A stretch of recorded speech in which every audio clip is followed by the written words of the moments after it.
이 새벽 우리에게 주신 하나님 말씀은 사도행전 23장 12절에서 35절까지의 말씀입니다.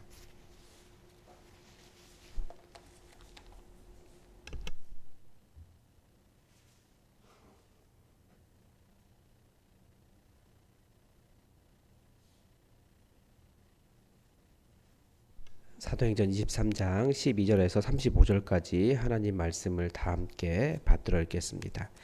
날이 새매 유대인들이 당을 지어 맹세하되 바울을 죽이기 전에는 먹지도 아니하고 마시지도 아니하겠다 하고 이와 같이 동맹한 자가 대제사장들과 장로들에게 가서 말하되 우리가 바울을 죽이기 전에는 아무것도 먹지 않기로 굳게 맹세하였으니 이제 너희는 그의 사실을 더 자세히 물어보려고 온 척하다. 공회와 함께 천부장에게 청하여 바울을 너희에게로 데리고 내려오게 하라. 우리는 그가 가까이 오기 전에 죽이기로 준비하였노라 하더니 바울의 생질이 그들이 매복하여 있다 함을 듣고 와서 영내에 들어가 바울에게 알린지라. 바울이 한 백부장을 청하여 이르되 이 청년을 천부장에게로 인도하라.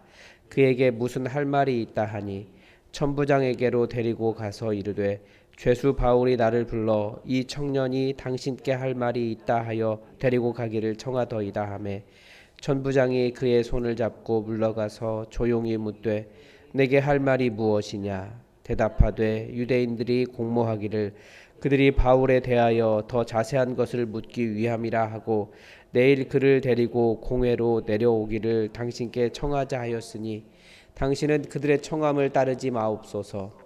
그들 중에서 바울을 죽이기 전에는 먹지도 않고 마시지도 않기로 맹세한 자가 40여 명이 그를 죽이려고 숨어서 지금 다 준비하고 당신의 허락만 기다리나이다 하니 이에 천부장이 청년을 보내며 경계하되 이 일을 내게 알렸다고 아무에게도 이르지 말라 하고 백부장 둘을 불러 이르되 밤 제3시에 가이사랴까지 갈 보병 200명과 기병 70명과 창병 200명을 준비하라 하고 또 바울을 태워 총독 벨리스에게로 무사히 보내기 위하여 짐승을 준비하라 명하며 또 이 아래와 같이 편지하니 일러스되 클라우디오 루시아는 총독 벨릭스 각하께 문안하나이다. 이 사람이 유대인들에게 잡혀 죽게 된 것을 내가 로마 사람인 줄 들어 알고 군대를 거느리고 가서 구원하여다가 유대인들이 무슨 일로 그를 고발하는지 알고자 하여 그들의 공회로 데리고 내려갔더니 고발하는 것이 그들의 율법 문제에 관한 것뿐이요 한 가지도 죽이거나 결박할 사유가 없음을 발견한 나이다. 그러나 이 사람을 해하려는 간계가 있다고 누가 내게 알려주기로 곧 당신께로 보내며 또 고발하는 사람들도 당신 앞에서 그에 대하여 말하라 하였나이다 하였더라. 보병이 명을 받은 대로 밤에 바울을 데리고 안디바드리에 이르러 이튿날 기병으로 바울을 호송하게 하고 영내로 들어가니라. 그들이 가이사랴에 들어가서 편지를 총독에게 드리고 바울을 그 앞에 세우니 총독이 읽고 바울더러 어느 영지 사람이냐 물어 길리기아 사람인 줄 알고 이르되 너를 고발하는 사람들이 오거든 내 말을 들으리라 하고 헤롯궁에 그를 지키라 명하니라. 아멘.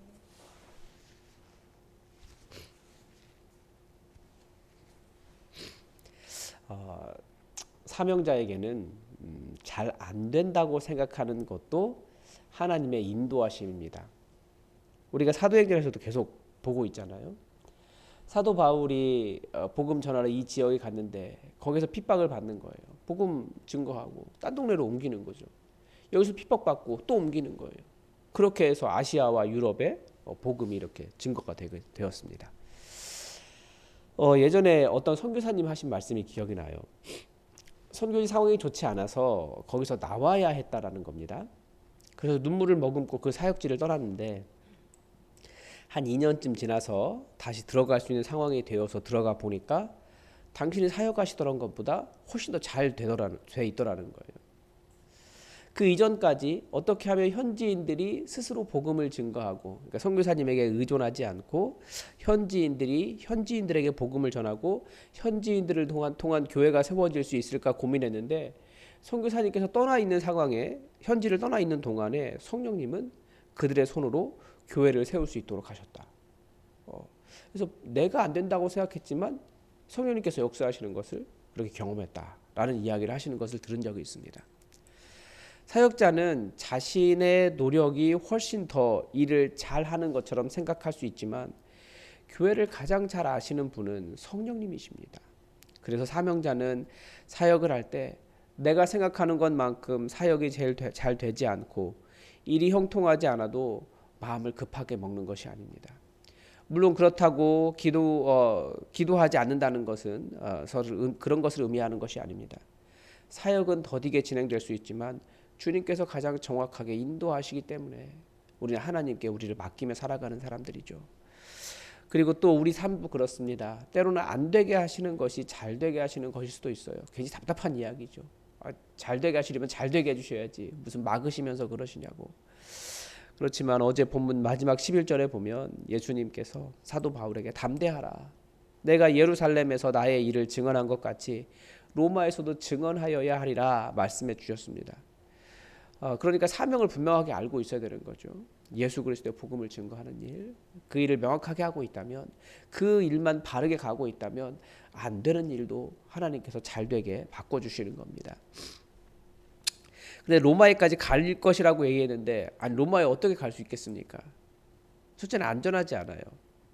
유대인들이 바울을 보면 어떻게든 죽이려고 하고 또 로마까지 가는 여비도 만만치 않고 쉽지 않습니다. 그런데 오늘 본문을 보니까 세상에 하나님이 다 정부 권력으로 보호하시고 정부의 재정과 인력으로 이끌어 가시는 것을 볼 수 있습니다.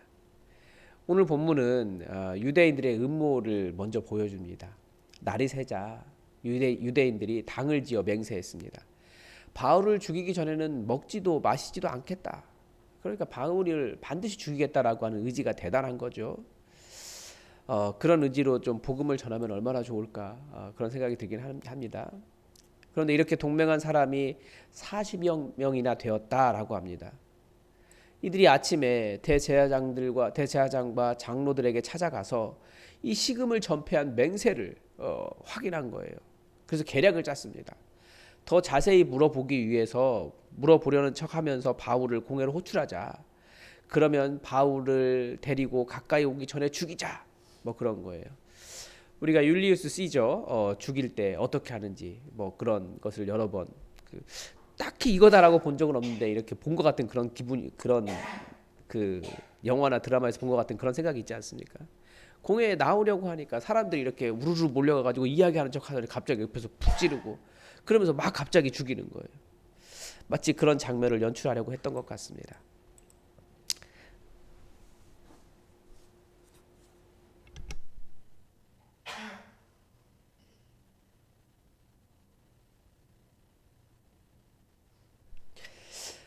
이런 모습이 바로 그 사람이 말씀을 따르는 것이 아니라 육을 따르고 있다라는 것을 보여주는 증거입니다.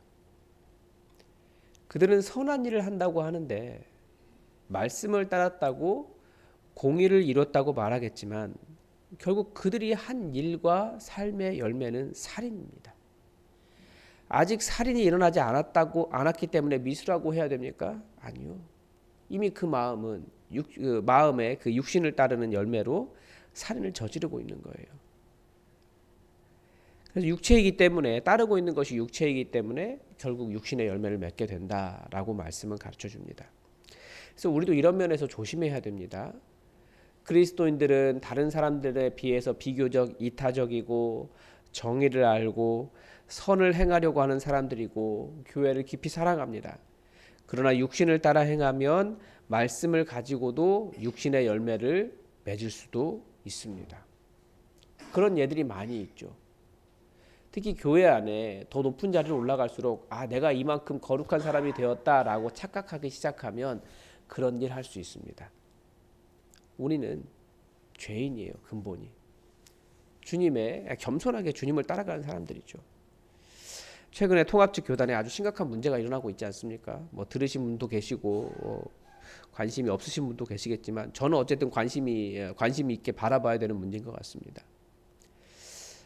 총회장에게 어떤 큰 흠결이 생겨서 갑자기 그분이 담임 목사직을 그만두고 부목사 중 한 사람에게 담임 목회직을 넘기고 교회 일은 손을 떼고 그리고 최근에는 총회장의 업무도 부총회장에게 넘기기로 했습니다.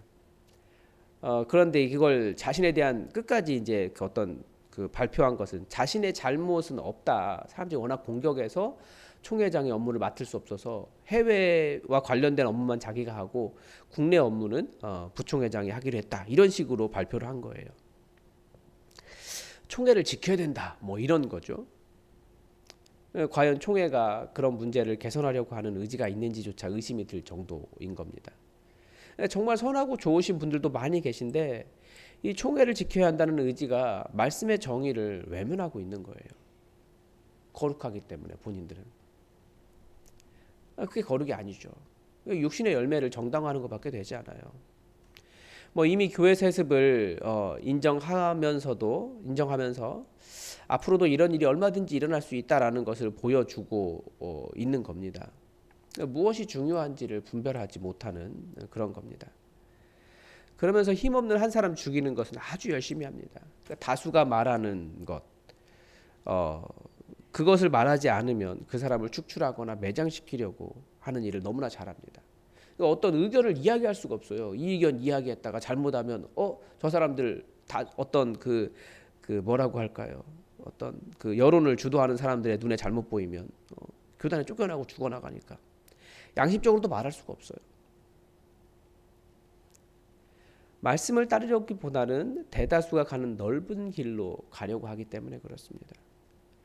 사탄은 그러니까 말씀을 가지고도 성경을 가지고도 사람들로 하여금 살인하게 할 수 있는 겁니다. 목사님들 중에 자신을 따르게 하려고 이런 집단적인 미움을 자극하는 분들도 계십니다. 그거 말씀 따르게 하는 것 아닙니다. 그러니까 우리가 혹시 말씀을 가지고 다른 사람 미워하는 기준으로 사용하고 있는지, 아니면 말씀을 가지고 선을 뛰어넘어 어떻게든지 사랑하려고 하는지 우리가 한번 우리를 잘 돌아봐야 됩니다. 이 바울에 대한 암살 음모를 바울의 생질이 알게 되었습니다. 그래서 바울을 찾아갔더니 바울이 한 백부장을 연결해주고 이 백부장은 천부장에게 연결해 주었습니다. 그래서 이 음모를 들려주었더니 어떻게 되었습니까? 그러자 이 바울 한 사람을 보호하려고 보병이 200명, 기병이 70명, 창병이 200명 엄청나게 준비한 거예요. 총독 벨리스에게 무사히 호송하려고, 더군다나 편안히 갈 수 있도록 태워갈 짐승도 준비했다. 이렇게 이야기하고 있어요. 정말 저는 이 부분에서 약간 뭐라고 할까요? 희열이 생긴다고 할까요? 이런 어려움이 처음부터 없었으면 좋겠지만 위기가 없으면 또 우리는 하나님의 은혜도 잘 모르게 돼요. 사도 바울 한 사람 지키겠다고 예루살렘에 있는 엄청난 병사들이, 공권력들이 움직인 겁니다. 그래서 아마 사도 바울이 로마서 13장에서 각 사람들은 위에 있는 권세들에게 복종하라. 권세는 하나님으로부터 나지 않음이 없나니 모든 권세는 다 하나님께서 정하신 바라라고 가르쳤는지 모르겠습니다. 때로는 불의한 권력조차도, 이 로마 군사들이 얼마나 유대인들 보기에는 불의한 권력입니까? 힘으로 그 땅 들어와서 조금이라도 어떤 반란의 기미가 있으면 다 무력으로 정복해버리고 잔인하게 막 시체 십자가에 쫙 걸어서 전시하고 아주 잔인한 사람들이었어요. 그런데 때로는 불의한 권력이라 할지라도 그 권력자도 하나님의 사역자처럼 하나님의 일을 할 수 있도록 하나님께서 사용하신다라는 거죠. 그래서 베드로는 불의한 권력처럼 보여도 그 권력을 거스르면 심판을 자취하는 것과 같다라고도 가르칩니다. 베드로도 비슷한 말씀을 해요. 인간의 모든 제도를 주를 위하여 순종하되 혹은 위에 있는 왕이나 혹은 그가 악행하는 자를 징벌하고 선행하는 자를 포상하기 위하여 보낸 총독에게 하라. 어떻게 보면 이제 누구에게 어떤 공권력에게 순종해야 되는지 베드로는 조금 더 설명을 하고 있는 거죠. 첫 번째는 주님을 위해 순종하는 것이고요. 그래서 그들에게 굴복하고 아부하기 위해 순종하는 것은 아니라는 겁니다. 그리고 어떤 총독에게 하라라고 하는 말, 그러니까 왕이나 악행하는 자를 징벌하고 선행하는 자를 포상하기 위하여, 그러니까 공의로운 바른 권력을 바르게 행사하는 총독에게 순종해라. 베드로는 조금 이렇게 약간 좀 다르게 이야기하죠. 그렇지만 어쨌든 주를 위하여, 복음을 위하여 우리가 순종하는 겁니다. 그런 자들도 그들의 힘이 하나님의 백성을 보호하는 일에 사용될 수 있다라는 것을 오늘 본문은 가르쳐 줍니다. 하나님은 사명자를 보호하십니다. 참 오늘 본문이 이렇게 뭐라고 할까요? 눈물이 날 정도로 아이러니해요. 하나님을 섬긴다고 하는 대제사장과 장로들, 유대인들은 바울을 죽이려고 하고, 악한 권력이라고 생각했던 로마 군인들은 사도 바울을 보호했습니다. 선을 행한다고 하는 사람들, 거룩하다라고 하는 종교인들에게 이런 모순이 많이 나타납니다. 자기를 바라보지 못하는 거예요. 우리는 누굽니까? 예수 그리스도의 은혜가 필요한 죄인이에요. 물론 하나님은 우리를 의인이라고 바라봐 주시지만, 그렇지만 계속해서 우리는 성화를, 거룩함을 이뤄가야 될 죄인이라는 겁니다. 우리도 분명한 거룩의 행위에 대한 분명한 기준이 있는데 더욱더 조심스럽게 정말 육신을 따르는 것이 아니라 성령을 따라서 성령의 열매를 맺는, 그리고 내가 맺는 열매를 통해서 내가 혹시 음란하거나 당을 짓거나 분노하거나 다른 사람을 미워하거나 뭐 이런 식으로 육신의 일을 도모하고 있는지, 아니면 성령을 따라 오래 참음과 의와 사랑과 평안과 순종과 뭐 이런 성령의 열매를 맺어가고 있는지 우리를 잘 돌아보면서 하나님의 뜻을 이루어갈 수 있기를 바랍니다. 오늘도 하나님의 뜻이 우리에게 이루어지기를 주기도문으로 기도하겠습니다. 하늘에 계신 우리 아버지, 아버지의 이름을 거룩하게 하시며 아버지의 나라가 오게 하시며 아버지의 뜻이 하늘에서와 같이 땅에서도 이루어지게 하소서. 오늘 우리에게 일용할 양식을 주시고 우리가 우리에게 잘못한 사람을 용서하여 준 것 같이 우리 죄를 용서하여 주시고 우리를 시험에 빠지지 않게 하시고 악에서 구하소서. 나라와 권능과 영광이 영원히 아버지의 것입니다. 아멘.